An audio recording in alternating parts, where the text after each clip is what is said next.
Inland Sports. I hope that's not the case. If he plays again, he needs to be a Patriot. Just like his dad said, the ending with the Patriots will not be pretty.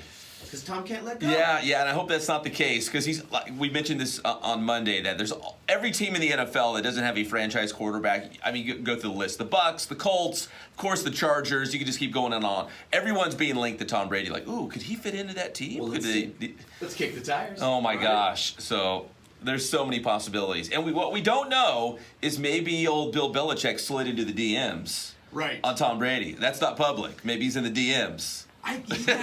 Right? The one time that they're actually talking about moving on from Tom Brady is the one time they actually don't have a backup ready to go for Tom Brady. Which may mean that Belichick's out. Ooh. He sent his wide receiver coach over to be at the Giants so then he could slip in there. Oh my gosh. And be assistant head coach. Chill a little bit.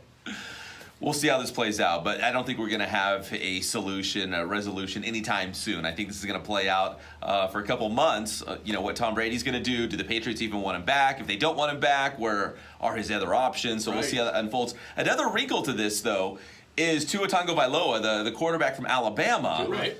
Listen, he's got a bad hip, which means he might slide a little bit in the NFL draft. He could have been the number one pick. He still might. I don't know. But the Chargers are there at number 6. Okay. Right. Maybe the Chargers wouldn't necessarily make a push for Tom Brady, knowing there's a chance that Tagovailoa could slide down to number 6 at the Chargers for the NFL draft. I can see him doing that. It's crazy the teams that we're going to be talking about needing quarterbacks because it is these teams that have had, Phillip Rivers, maybe Drew Brees and the Saints, the Patriots. It's like, whoa, some of these major teams that haven't had quarterback issues, they're looking now. There'll be a lot of movement. Yeah, there's going to be a ton of movement this offseason, which is awesome. Makes it fun, right? Yeah. All these franchise quarterbacks could be on the move.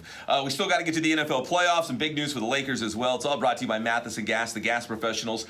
3 locations all across the Inland Empire, so they make it super easy for you. Fontana, Rancho Cucamonga, and Riverside. So if you need gas, and I know you do in a bad way, get your gas at Matheson Gas. Welding supplies, they have it all. So if you need some gas for your i.e. business, your backyard, your home, check them out. Matheson Gas, they are the gas professionals. That's mathesongas.com. So here's our matchups this weekend. We'll start in the AFC. Titans at Ravens. Ooh. I like the Ravens at home. How could you not? And Texans at Chiefs. Dude, I know. What if they lost? They could lose. They absolutely could, but it is... I don't think anybody sees it. Lamar Jackson has just been so good. Nothing against Lamar or anything, but I would love it because everyone is so sure that they're just going to walk right into the Super Bowl and win. The Seahawks fan wants to eliminate all competition. Right. He's thinking, who's... It never works out that way. No, I see you plotting. I see you plotting. If Seattle's the number 1 seed out. Let's remember the guy in the room who said the Patriots were going to go down last weekend. I didn't get any credit for that. Right? Yeah. I had the Patriots moving on out of at least that first wild card round. The other game is Texans at Chiefs. I don't know. My gut tells me the top 2 seeds, the 2 home teams, are going to move on. Yeah, it's hard to see the Ravens and the Chiefs not advancing. Yeah. I don't know, but I'm with you. Hey, a Titans-Texans AFC championship would blow my mind. Boring. I think that Chiefs game is actually going to be a wild game. I do think the Chiefs are going to win, but that could be a shootout. Texans, I think they did already beat Kansas City this year, if my memory serves me correctly. So, could be interesting. I don't know. Chiefs, but we'll see. Over the NFC, we got the Vikings at 49ers. Ooh. San Francisco, I feel like, should move on. I'm pulling big just because of Stephon Diggs. The way he was acting in that game last week, I want to see them lose so bad. Yeah, he couldn't help himself acting a fool, right? Right. So, and the other game, it's the Seahawks are playing the Packers. Yeah. That's the other one. Into Lambeau we go. Patrick, how you feeling? We've never won there in the Pete Carroll era. Ever. That's going to be tough. Yeah. But again, I've said this time and time again right here on KCAL. I don't know about Green Bay. Like, sometimes they look great, and sometimes they look like they would lose to the Miami Dolphins, the Broncos. Well, for the past you name the team. 8 years, when the Packers and the Seahawks get together, it's always the home team. Always. Then that's not good for Seattle. Then. So get that money on Green Bay. I'm not saying that we can't win, but it's going to be hard. I never count out Russell Wilson. No. That's Again, the reason we're like, okay. Being a 49er fan and watching Russell Wilson head-to-head twice a year, I'm like, man, that when the game is on the line and they're backed up against a wall, Russell Wilson finds a way to make a play. They need to just tell Russell Wilson that we're down by 30 points and it's the fourth quarter. And if he just played like that all the time. Seriously. Hey, pretend this is the final drive of the game. Have some urgency and make, razzle-dazzle backyard. Yes. If they could just do that from the first quarter on, they might have a chance against the Packers. Now, I'm not feeling very confident, though. I'm being honest. But you are plotting, because I love how you're like, okay. Oh, no, I'm dumb enough to think we can win. if Seattle's in the Super Bowl, who do we not want to see? Okay, I need Baltimore to lose this weekend. Yeah, I've been Lamar'd already.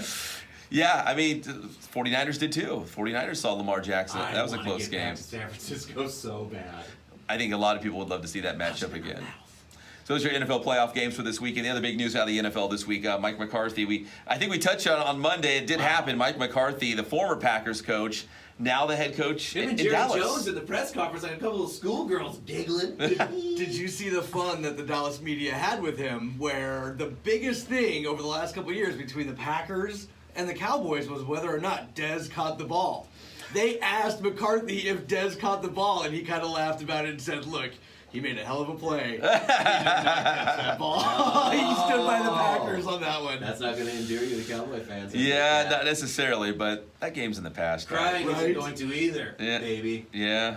And Dez isn't on the team, right? I mean, so he's gone. He's out. He's completely out of the picture. No, so. Dez has been celebrating the fact that Jason Garrett was finally fired. Dez had always been against him. Yeah, the guy who ruined my career. Right. Hey, Dez made his own bed, right? Absolutely. So, if you're trying to blame Jason Garrett or whoever, come on.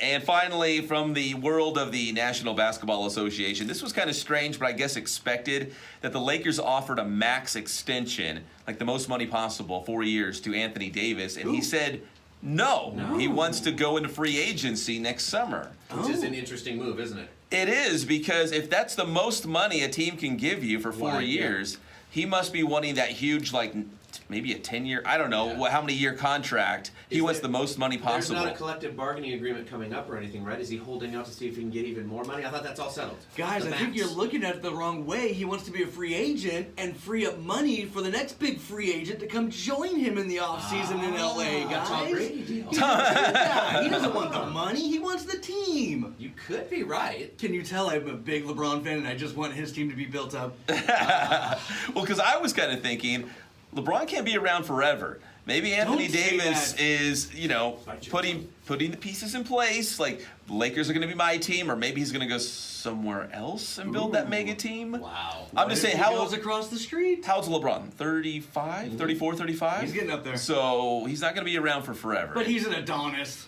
He is. He's a freak of nature. I mean, we can all agree on that. He is a freak of nature. Just like Tom Brady, you feel like they're going to play forever. They're never going to leave. No. But that day maybe will come. But Anthony Davis, what's his next move? But he declined the max contract extension for 4 years. So maybe, again, he probably wants a longer deal. He probably wants like a 7-year deal somewhere. Yes. Strategery. Strategery. Dang, strategery. Pep, I'm out to get your shot. It's all over Inland Sports, Twitter, Facebook, Instagram. Subscribe to the YouTube channel if you like local sports in the IE. We hit it hard. Thanks, Pep. Inland Sports.